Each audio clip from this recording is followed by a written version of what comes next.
L'élite tunisienne et le pouvoir minoritaire en Tunisie est une alliance entre le bâton du policier, les hommes de finance corrompus et une grande partie de la gauche marxiste qui a perdu espoir d'arriver au pouvoir et de concurrencer les islamistes. Ainsi, pour cette élite, son projet essentiel est devenu la destruction du projet islamiste. Il n'y a plus de projet aujourd'hui en Tunisie, ni de politique intérieure, extérieure, d'éducation ou économique, sans qu'on prenne en considération un élément de base, celui de faire front au mouvement islamiste au nom du modernisme.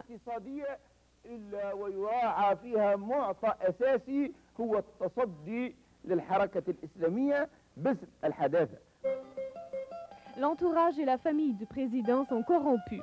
Le Figaro relate qu'un mandat d'arrêt international pour trafic de drogue est émis contre Habib Ben Ali, le frère du président. Les grandes affaires du pays sont contrôlées par son entourage, comme par exemple la famille Beltaïef. Même la LTDH n'échappe pas à la manipulation du pouvoir. Ses deux premiers présidents sont nommés respectivement ministres de la Santé et de l'Enseignement supérieur. Toutefois, son président actuel, Monsef Marzouki, dénonce la torture. Dans les années 70, c'était la gauche, ensuite il y a eu les syndicalistes. Puis depuis les années 80, je dirais le groupe à risque principal, c'est le groupe des islamistes. Avez-vous des preuves de cas de torture en Tunisie? Nous avons de fortes présomptions de croire qu'effectivement cette pratique a existé, qu'elle continue à exister, et c'est la raison pour laquelle nous sommes entièrement mobilisés en permanence pour arrêter ce fléau que nous considérons comme le pire de toutes les indignités. Un membre de la LTDH, le docteur Moustapha Ben Jaffar, déclare que le gouvernement veut faire de la Ligue une cellule du parti au pouvoir. Le Parlement tunisien vient d'adopter une nouvelle loi sur la vie associative qui vise ni plus ni moins à long terme à un peu démanteler ou du moins infiltrer dans un premier temps la LTDH, la Ligue tunisienne des droits de l'homme. Quelles sont vos réactions face à cette situation, surtout si on considère que la LTDH demeure un petit peu la bouée de sauvetage, du moins la dernière bouée de sauvetage pour le peuple tunisien? Bien qu'Amnesty n'ait pas l'habitude de se prononcer sur une législation qui viendrait brimer, disons, la liberté de presse ou la liberté d'information, elle doit quand même se rendre compte que dans ce cas-là, il y a une tentative de réprimer la liberté de conscience, la liberté d'opinion. Et ce qu'on peut constater, c'est que ça s'inscrit dans un cadre général d'érosion des droits et libertés de la personne en Tunisie. Donc, on ne peut que déplorer cette situation. Le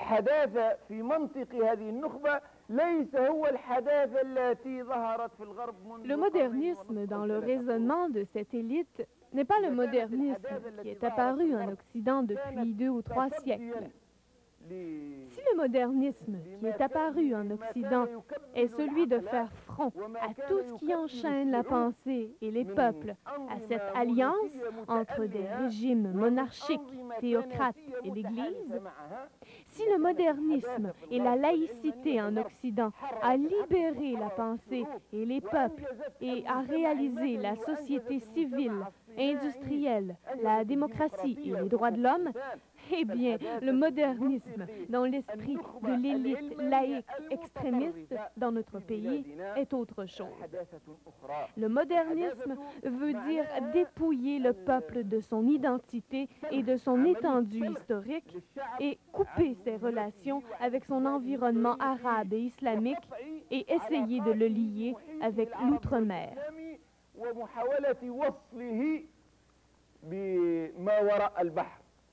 يعني يجب تلبس مثلهم وتتكلم مثلهم لغتهم طبعا تتكلم لغة عربية هذا معقول لغة تخلف.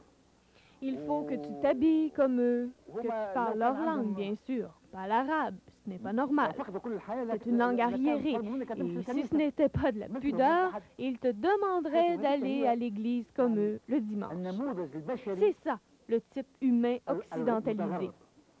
Et quand ils trouvent un Tunisien, exemple, moi je parle de la Tunisie, un Tunisien comme eux qui boit du vin, mange du porc et autres, ils disent, malheureusement pour lui, la couleur de sa peau ne ressemble pas beaucoup à un Européen.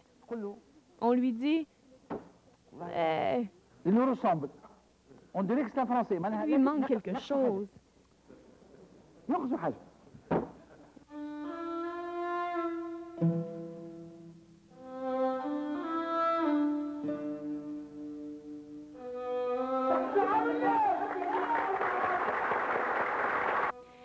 arrivée au pouvoir, Bourguiba oblige les femmes tunisiennes à enlever leur voile, allant même jusqu'à décréter la loi 108 interdisant le port du voile.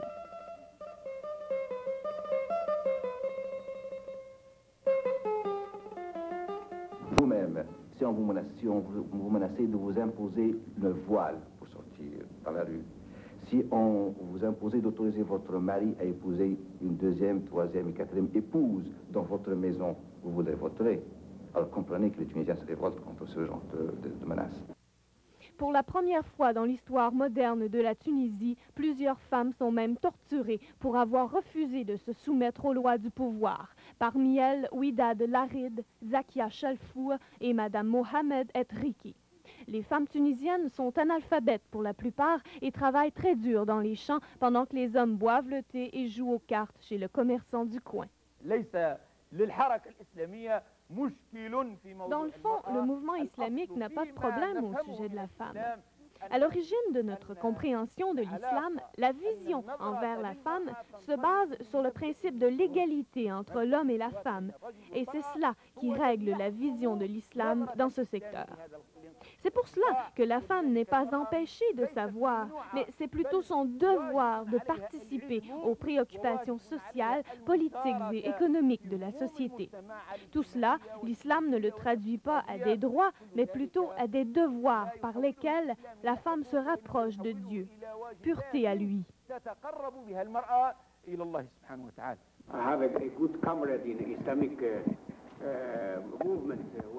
J'avais un camarade très proche dans le mouvement islamique, c'était Ali Lahaïd.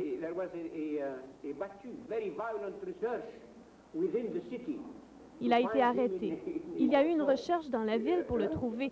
C'était très violent. Ils attaquaient des gens parce qu'ils étaient accusés eux aussi. C'était terrible.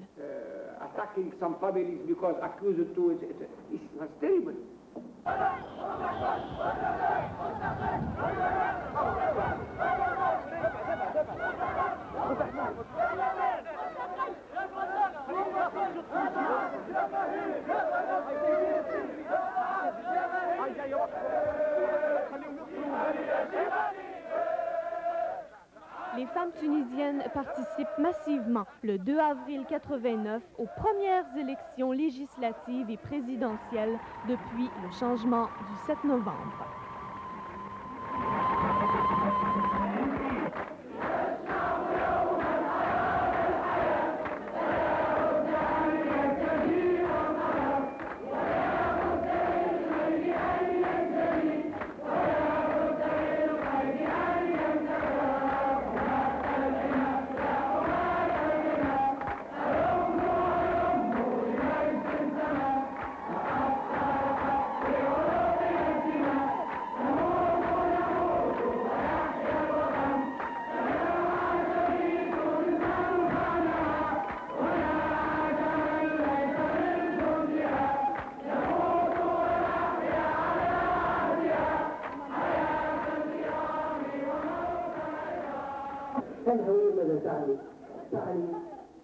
Je veux dire, c'est quoi l'identité?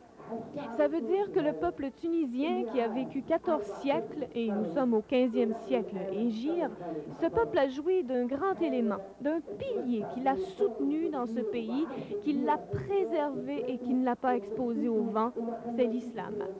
C'est pour cela qu'il faut qu'on se raccroche à l'islam. Et que veut-on dire? Car il y a certains qui disent « nous aussi nous tenons à l'islam ». Mais leur attachement se traduit par le proverbe populaire tunisien « Vendredi est fête, jour de prière pour les leaders ».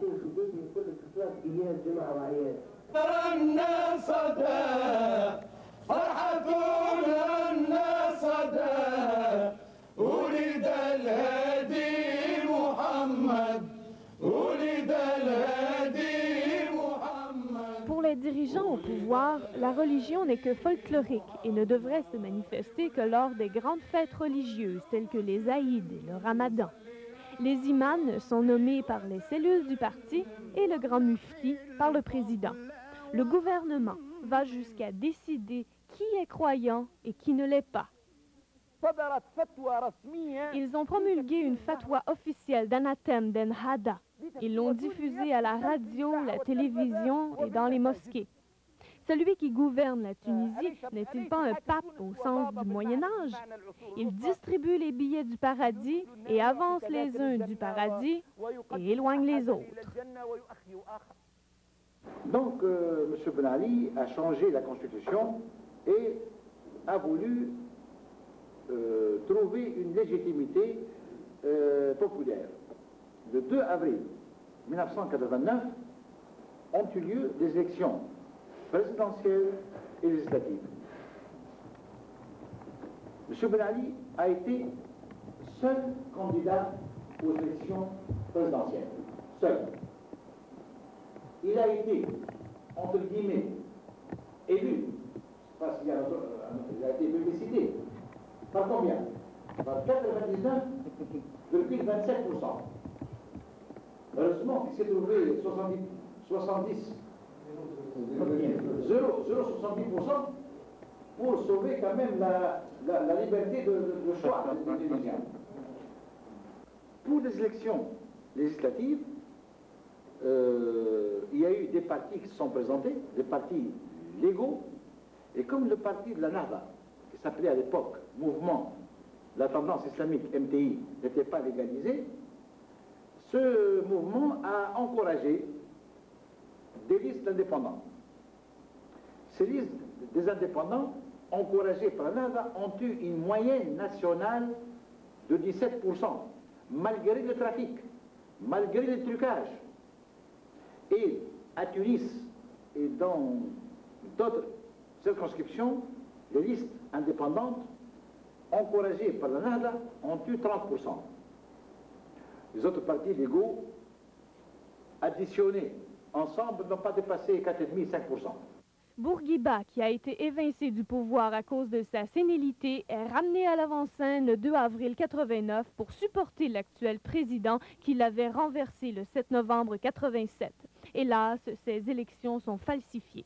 Dès lors, débutent les règlements de compte à l'endroit de ceux qui ont participé aux élections et ceux qui les ont supportées, c'est-à-dire le parti Ennahda, parmi les victimes Habib, Marzouki et d'autres.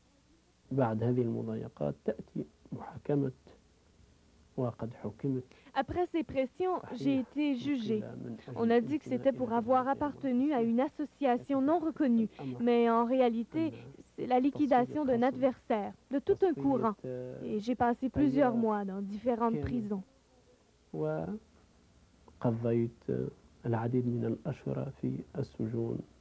Je vais abréger un petit peu mon histoire politique parce que je n'en ai pas.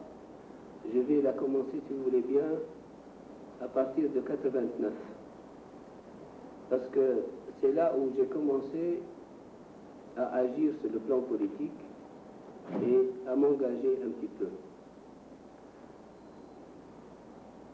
Il y a eu les élections d'avril 89 en Tunisie et j'y ai participé dans une liste indépendante dans la ville de M. Mzali, Monastir.